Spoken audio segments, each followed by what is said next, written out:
పొద్దుగాల మా ఊరికెళ్ళి ఓ గక్క ఫోన్ చేసిందుల్లా. అపర్ణ సద్దుల బతుకమ్మకు ఊరికొస్తావు కదా, అందరము ఒక తీరు చీరలు కట్టుకుందామని ఆడకట్టోళ్ళమంతా డిసైడ్ చేసినాం. నీకు కూడా తీసుకోమంటావా? అచ్చినాక పైసలు ఇద్దు తీ అన్నది. అవ్వా అట్లా నాక మంచిగా తీసుకోరక్క, 10 రూపాయలు ఎక్కువైనా మంచిదే. పండుగ పూట ముద్దుగుండాలే అన్న మురుసుకుంటా. మా ఊర్లోనే కాదు, మీరు కూడా గదే పనులున్నారని నాకు ఎరికే. సరే ఇక వార్తలకు పోదాం.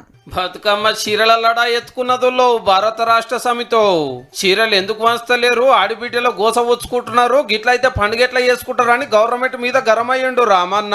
తన దారుణమైన నిర్ణయాన్ని ఈ ప్రభుత్వం బతుకమ్మ చీరలు బంద్ పెడుతూ తీసుకున్నది. 7.5-8 ఏళ్లు 3,312 కోట్ల రూపాయల ఆర్డర్లు సిరిసిల్లకి ఇచ్చిన నాయకుడు కేసీఆర్ గారు. ఇచ్చిందే 7 ఏళ్లు, అటు ఇటుగా 17 300 కోట్లు అంటే 2,100 కోట్లు ఖర్చు పెట్టినట్టు. కానీ సారేమో 3,300 కోట్లు అయినాయి అనవట్టే. మరి కడమ 1,200 కోట్లు ఏమైనాయో. ఇంకా గమ్మత్ ఏందంటే బతుకమ్మ చీరలు నేసిన వాళ్లకు బీఆర్ఎస్ గవర్నమెంట్ బిల్లులు ఇవ్వకుంటే కాంగ్రెస్ వచ్చినాక కట్టేసింది నేతన్నలను గోసబెట్టద్దని. 200 చిల్లర కోట్లు మాత్రమే ఇచ్చేది. అంటే మా ప్రభుత్వం పోతుందని మేము అనుకుంటే నేనే పోయేటప్పుడే మొత్తం బాకీ క్లియర్ చేసి పోతుండే. అచ్చా మళ్ళా మా పార్టీనే గెలిపియాలి, అట్లయితేనే బిల్లులు ఇస్తామని పెండింగ్ లో పెట్టిరా ఎట్లా? అటుకెళ్ళి ఎమ్మెలాడ కాంగ్రెస్ ఎమ్మెల్యే ఆది శ్రీనివాస్ సార్ లైన్లోకి వచ్చిండు. నాసిరకం మీ రాజకీయ లబ్ధి కోసం బతుకమ్మ చీరల పేరిట సూరత్ నుండి చీరలు తీసుకొని వచ్చి అవినీతి అక్రమాలకు తెరలేపినందుకు సారీ అని చెప్పాల్సింది. నా మీద కోపం, మా పార్టీ మీద కోపం. ఈ మీద కోపం మాకు ఉండాల్సిన అవసరం ఏముంది? ప్రజలకు ఉంది, ప్రజల మీద పక్కన పెట్టారు. లీడర్ల మాటలు ఎట్లున్నా బతుకమ్మ చీరల మీద ఫస్ట్ కాంచెల్లి లొల్లే.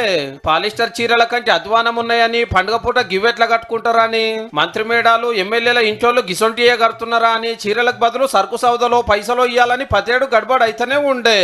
ఇక ఇటు చూడండి, సిద్దిపేట జిల్లా చెరియాల మున్సిపాలిటీ ఆఫీస్ ఎన్ని గణం చీరలు ఉన్నాయో ఇప్పటి అనుకునేరు, నిరుడొచ్చినాయి అట్లనే దాచిపెట్టారు ముద్దుగా మూటలు కట్టి.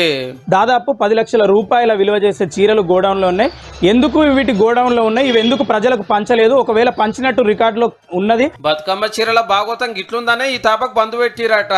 మహిళా సంఘాల సభ్యులకు 2 చీరలు ఇవ్వాలని డిసైడ్ చేసింది గవర్నమెంట్. ఆర్డర్ కూడా మన నేతన్నలకే. ఇవి ఎన్నడిస్తారో గానీ మీరన్నా మంచి చీరలు వంచుండ్రి సాలరు, అమ్మలక్కలతోటి మాట రాకుండా.